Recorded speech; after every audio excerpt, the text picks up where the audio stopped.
നിങ്ങൾ +2 പഠിക്കുന്ന ഒരു കുട്ടിയാണെങ്കിൽ +2ന് ശേഷം എഴുതാൻ പറ്റുന്ന ഒരുപാട് എൻട്രൻസ് എക്സാമുകളെ പറ്റി നിങ്ങൾ കേട്ടിട്ടുണ്ടാവും. +2ന് ശേഷം നമ്മൾ എന്ത് ചെയ്യും എന്നുള്ള ഒരു ചോദ്യത്തിന് മുമ്പിൽ നമ്മുടെ മുമ്പിലേക്ക് വരുന്നത് കുറേ എൻട്രൻസ് എക്സാമുകളാണ്. ഈ എക്സാമുകളൊക്കെ എഴുതിയാൽ എവിടേക്കാണ് നമുക്ക് അഡ്മിഷൻ കിട്ടുക? ഈ എക്സാമുകളൊക്കെ തമ്മിലുള്ള വ്യത്യാസം എന്താണ്? വളരെ സിമ്പിളായിട്ട് ഇന്ത്യയിലെ ഏറ്റവും ടോപ്പ് 2 എക്സാമുകളായിട്ടുള്ള, അതായത് ടോപ്പ് 2 എൻട്രൻസ് എക്സാമുകളായിട്ടുള്ള JEE പറ്റിയും CUET പറ്റിയും പറഞ്ഞുതരാം. CUET എന്ന് പറഞ്ഞാൽ common university entrance test. Okay, അപ്പോൾ എന്താ CUET എന്ന് പറയുന്നതിൻ്റെ മുമ്പേ ഈ CUETയും JEEയും ആർക്കൊക്കെയാണ് എഴുതാൻ പറ്റുക? നിങ്ങൾ +2 കഴിഞ്ഞ ഒരാളാണെങ്കിൽ നിങ്ങൾക്ക് എന്ത് ചെയ്യാം? CUETയും JEEയും എഴുതാൻ പറ്റും. +2 കഴിഞ്ഞിട്ട് നിങ്ങൾക്ക് റിപ്പീറ്റ് ചെയ്തുകൊണ്ടൊക്കെ ആക്ച്വലി CUETയും JEEയും ഒക്കെ എഴുതാവുന്നതാണ്. CUET മെയിൻലി ഉള്ളത് നമ്മുടെ ഇന്ത്യയിലെ സെൻട്രൽ യൂണിവേഴ്സിറ്റികളിലേക്കുള്ള അഡ്മിഷന് വേണ്ടിയിട്ടാണ്. സെൻട്രൽ യൂണിവേഴ്സിറ്റികളിലേക്കുള്ള, നിങ്ങൾ +2 കഴിഞ്ഞ ഒരു കുട്ടിയാണെങ്കിൽ നിങ്ങൾക്ക് ഡിഗ്രി കോഴ്സുകളിലേക്ക് വേണ്ടിയിട്ടുള്ള, അതിന് വേണ്ടിയിട്ട് നിങ്ങൾക്ക് അഡ്മിഷൻ കിട്ടാൻ വേണ്ടിയിട്ടുള്ള എക്സാമുകളാണ്, അല്ലെങ്കിൽ എക്സാമാണ് CUET എന്ന് പറയുന്നത്. അപ്പോൾ CUETയുടെ സിലബസ് വരുന്നതോ, CUETയുടെ സിലബസ് +2 സിലബസ് തന്നെയാണ്. ഓക്കെ, അപ്പോൾ ഓരോ കോളേജുകളിലും നിങ്ങൾ അഡ്മിഷൻ എടുക്കണമെന്ന് ആഗ്രഹിക്കുന്ന ഒരു കോഴ്സ് ഉണ്ടാവും. ആ കോഴ്സിന് വേണ്ട കോമ്പിനേഷൻ ഏതൊക്കെയാണ് എന്ന് നോക്കുക. ചിലപ്പോൾ ഒരു കോളേജിൽ നിങ്ങൾ ഇംഗ്ലീഷിന് അഡ്മിഷൻ എടുക്കണമെങ്കിൽ നിങ്ങൾ അവിടെ ഇംഗ്ലീഷിൻ്റെ CUET എക്സാം എഴുതിയിരിക്കേണ്ടി വരും. അതേപോലെ തന്നെ ജനറൽ ടെസ്റ്റ് എഴുതേണ്ടി വരും. അത് രണ്ടിൻ്റെയും മാർക്ക് നോക്കിയിട്ടായിരിക്കും നിങ്ങളുടെ ആ കോളേജിലേക്കുള്ള അഡ്മിഷൻ റാങ്ക് ഡിറ്റർമൈൻ ചെയ്യുന്നത്. അപ്പോൾ നിങ്ങൾ ആ 2 പേപ്പർ എന്തായാലും എഴുതിയിരിക്കേണ്ടി വരും. അപ്പോൾ അങ്ങനെയാണ് CUETയുടെ എക്സാം വരുന്നത്. അപ്പോൾ ഒരുപാട് കോളേജുകളും ഒരുപാട് ഓപ്ഷൻസ് ഉണ്ടാവും.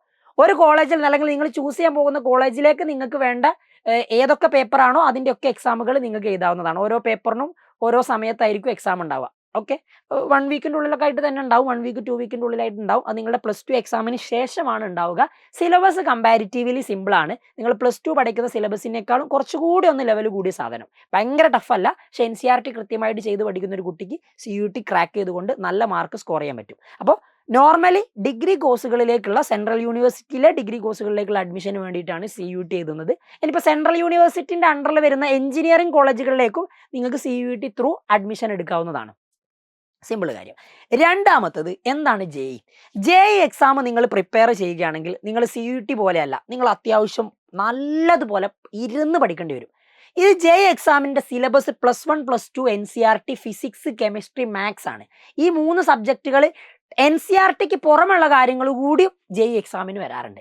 അപ്പോൾ എവിടേക്ക് വേണ്ടിയിട്ടാണ് ഈ JEE എക്സാം? JEE എക്സാം 2 രീതിയിലാണ് നടത്താറുള്ളത്. JEE മെയിൻസും JEE അഡ്വാൻസും. ഒരു വർഷം 2 JEE മെയിൻസ് എക്സാം നടക്കും. ഒന്ന് ജാനുവരിയിലാണ് നടക്കുക, ഒന്ന് ഒരു ഏപ്രിൽ മെയ് മാസങ്ങളിലായിട്ടാണ് നടക്കുക. അപ്പോൾ ഈ 2 മെയിൻസ് എക്സാം ഒരാൾക്ക് എഴുതാൻ പറ്റുമോ? 2 മെയിൻസ് എക്സാം ഒരാൾക്ക് എഴുതാം. അതിൽ ഏതാണോ ടോപ്പ് റാങ്ക് വരുന്നത് ആ എക്സാമിൻ്റെ മാർക്കാണ് കൺസിഡർ ചെയ്യുക. Okay, and JEE mains qualified ആയിട്ടുണ്ടെങ്കിൽ നിങ്ങൾക്ക് NITകളിലേക്ക് അഡ്മിഷൻ നേടാം. National institute of technologies. ഇവിടെ മെയിൻലി പ്രൊവൈഡ് ചെയ്യുന്ന കോഴ്സുകൾ എഞ്ചിനീയറിംഗ് കോഴ്സുകളാണ്. സിവിൽ എഞ്ചിനീയറിംഗ്, കമ്പ്യൂട്ടർ എഞ്ചിനീയറിംഗ്, അതേപോലെ ഇലക്ട്രിക്കൽ, കെമിക്കൽ, അങ്ങനെ എഞ്ചിനീയറിംഗ് കോഴ്സുകളിലേക്ക് അഡ്മിഷൻ എടുക്കണമെന്നൊരു ആഗ്രഹിക്കുന്ന ഒരാളാണെങ്കിൽ നിങ്ങൾക്ക് ഇന്ത്യയിലെ ഏറ്റവും മികച്ച ഓപ്ഷൻ എന്ന് പറയുന്നത്, അതായത് എൻട്രൻസ് എക്സാമുകളിലെ ഏറ്റവും മികച്ച ഓപ്ഷൻ എന്ന് പറയുന്നത് JEE എക്സാമാണ്. ഓക്കെ, അതിൽ JEE മെയിൻസ് ക്ലിയർ ചെയ്താൽ NITകളിലേക്ക് അഡ്മിഷൻ എടുക്കാം. അപ്പോൾ അഡ്വാൻസോ? മെയിൻസ് ക്ലിയർ ചെയ്യുന്ന ഒരു കുട്ടി അഡ്വാൻസിന് വേണ്ടി ക്വാളിഫൈഡ് ആവും.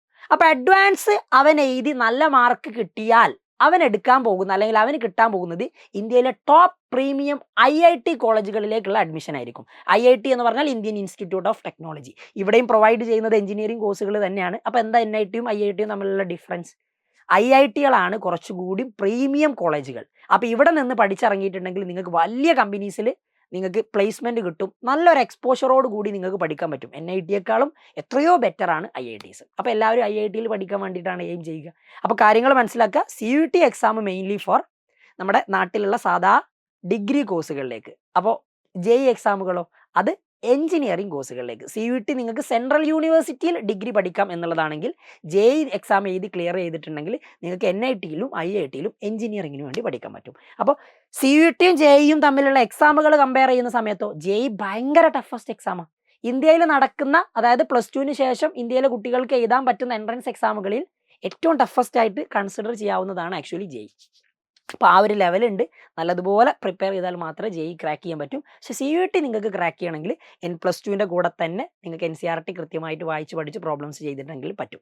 അപ്പോൾ ഈ 2 എക്സാമുകളെ പറ്റി അറിഞ്ഞിരിക്കുക. രണ്ടും നിങ്ങളുടെ മുമ്പിലുള്ള ഒരു ഓപ്ഷനാണ്. നല്ലതുപോലെ ചിന്തിച്ചിട്ട് നിങ്ങളുടെ പാത്ത്, അതായത് നിങ്ങളുടെ ഫ്യൂച്ചർ പാത്ത് എന്താണ് എന്ന് നിങ്ങൾ തീരുമാനിച്ചിട്ടുണ്ടെങ്കിൽ അതിനനുസരിച്ചുള്ള എക്സാമുകളൊക്കെ നിങ്ങൾക്ക് ചൂസ് ചെയ്യാം. അപ്പോൾ നിങ്ങൾ ഈ ചാനലിൽ പുതിയ ആളാണെങ്കിൽ ചാനൽ സബ്സ്ക്രൈബ് ചെയ്ത് നോക്കുക. കൂടുതൽ ഇൻഫർമേഷൻസും കാര്യങ്ങളൊക്കെ ഈ ചാനൽ ത്രൂ ലഭിക്കുന്നതായിരിക്കും. ബൈ.